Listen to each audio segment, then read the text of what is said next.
তোমরা সবাই আমার উপর দায়িত্ব দিয়েছিলে আমি যেন অর্জুনকে আবার আগের মতো সুস্থ করে তুলে দিই। কিন্তু বাবা, আমি যদি তা না পারি করতে, আমি যে আমি যে নিজের চোখেই নিজে ছোট হয়ে যাব। এসব কি বলছিস বলতো তুই? হ্যাঁ, ওই হতচ্ছাড়া যতটুকু ভালো হয়েছে তোর জন্য হয়েছে সেটা কি আমরা জানি না? আরে আমিও তো সে কথাই বলছি। ও অর্জুনের পিছনে যে খাটুনি খেটেছে, এরপরেও যদি অর্জুন সুস্থ না হয়, তাহলে এটা তো আমাদের কপাল। না, কপাল বলে হাত গুটিয়ে তো বসে থাকা যাবে না, কিছু একটা। না, তাহলে কি করবি বলতে পড়ি? দেখো হর কাকা, আমার মনে হয় এবার একটা সাইকিয়াট্রিস্ট দেখাতে হবে, মানে কাউন্সেলিং দরকার। মানে আমার ছেলেটা যে মাথাটা খারাপ হয়ে গেছে নাকি? তুমি সাইকিয়াট্রিস্ট ডাকছো কেন? তুমি চুপ করো তো, যা বোঝো না তাই নিয়ে কথা বলো। মাথা খারাপ বলে কেউ সাইকিয়াট্রিস্ট দেখায় না। ওর এই যে মনের ভয়টা, এটা কাটাতে গেলে কাউন্সেলিং দরকার, নাহলে কিছুতেই হাঁটবে না। না বাবা, আমার মনে হয় না সেটা করা যাবে বলে। কেন রে, করা যাবে না কেন? কারণ বাবা, এতে হিতে বিপরীত হতে পারে। অর্জুন আরো রেগে যেতে পারে, আরো উত্তেজিত হয়ে যেতে পারে। ও কিছুতেই এটা মেনে নেবে না। কিন্তু কৃষ্ণা, এ ছাড়া আর কোনো পথ খোলা আছে বলে তো আমার মনে হয় না।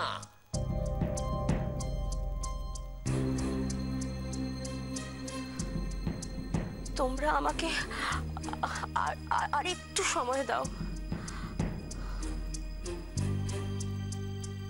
অর্জুনকে আমি হাঁটাবই, ঠিক হাঁটাবো। পিন্টু, তুই একবারও ভাবলি না যে আমি এটা কেন করলাম?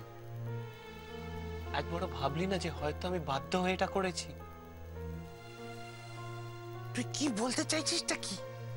তুই বাধ্য হয়েছিস এই নাটকটা করতে? হ্যাঁ রে পিন্টু, এটাই সত্যি, আমি বাধ্য হয়েছি। তুই আমাকে কোনো কথা বলিস না তো? আমি তো তোর আর কোনো কথাই বিশ্বাস করতে পারছি না। পিন্টু, তুই যদি আমায় বিশ্বাস না করতে পারিস তাহলে আমার সত্যি কিছু বলার নেই, কিন্তু সত্যি বলছি রে, আমি যা বলছি তোকে এটাই কিন্তু সত্য।